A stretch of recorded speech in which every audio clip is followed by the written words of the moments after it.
Okay, the Duplo automatic folder should be operational and ready for people to use. I've added a bunch of labels of what the various parts are and how to adjust them, and a full set of instructions step by step on the front of it. But for all of the shopkeepers, I just wanted to record a little instructional video. So here's the basics. This is the state that it will be in, probably shoved against the wall. You have to plug in its little power strip, turn the power strip on. Then its on switch is down here. But first I'm going to open the feed tray and the exit tray. The exit tray has this little extendo guy that can just be pulled out. Okay, then I'm going to turn this on. And it takes a sec to sort of reset itself. Now it's good to go. It needs paper next, so I'm going to just take a stack of paper. Oops, never mind this. That's not usually there. Set that aside. So I'm going to load a stack of paper in like this. Now this tray goes up and down via this lever.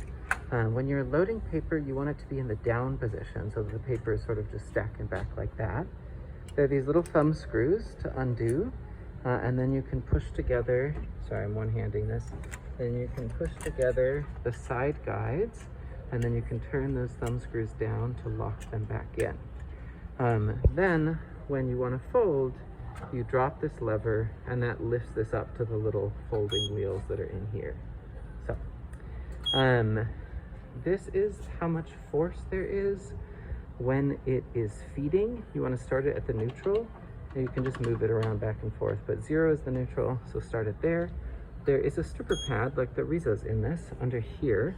This is adjusted with this little dial. Start this at 0 as well. Okay, cool. What else? So we're in feed position. We've adjusted the side guides. We have paper in. We're in neutral for this and neutral for that.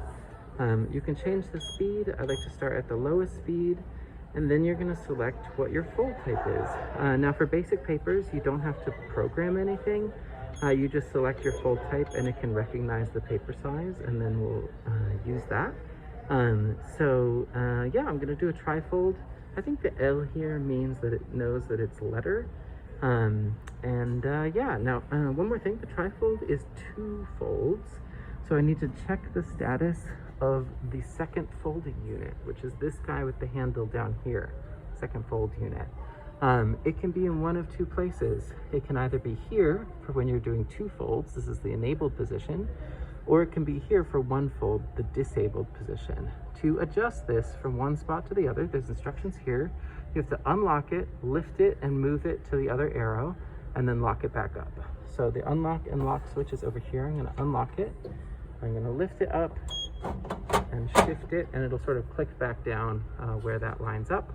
And then I'm going to go back over here and lock it again. That would be if I was doing 1 fold, but I'm actually doing 2 folds. So now I'll just undo all that.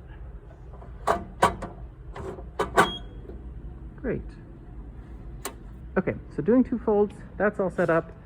Next I'm going to hit the proof button here, and that will just let me know if these settings are good for this paper. It'll try to fold 2 copies. So I'll hit proof and we'll see how it does. Right now it's adjusting all of the positions of the little folds for the paper size that it's fit. And then, oh, there we go, 2 nice trifolds. So I could check these to see like that the paper fed well, that they're not skewed, and if I decide that it's good, I can just hit the start button and it will start folding. If the paper is not going in strong enough, I can turn this up. If I'm getting multi-feeds, I can turn the stripper pad up. Skew, I don't remember which direction is which, but this little dial here is meant to be a skew adjust. If I was going to like go load more paper, I would lower this, take the paper out, toss new paper in, and jog it back up. I also added an instruction here. If you are doing a trifold or a half fold, you want the cover to be face down and going into the machine. So that's it set up. I'm gonna raise the tray back up, and then I'm gonna hit start and just let it run.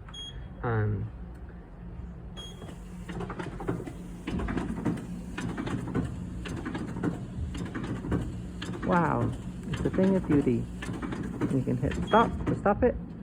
And that's it.